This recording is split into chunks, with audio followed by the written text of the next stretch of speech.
Kabut asap kembali menyelimuti kota Palembang yang disebabkan oleh pertambahan hotspot di wilayah Provinsi Sumatera Selatan.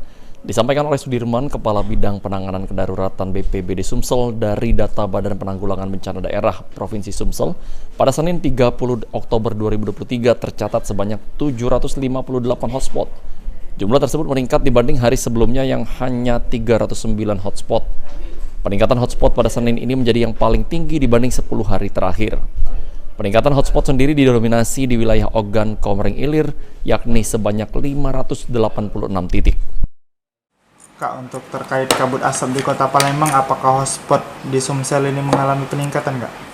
Memang untuk titik hotspot ataupun fire spot saat ini memang dibandingkan beberapa hari lalu ada peningkatan. Di hari ini juga jumlah totalnya ada 758 titik hotspot. Yang paling mendominasi memang masih di daerah Oki, ya, sejumlah 586.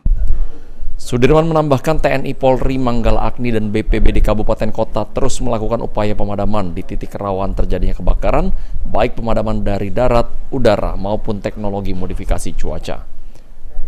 Eki Saputra, PAL TV.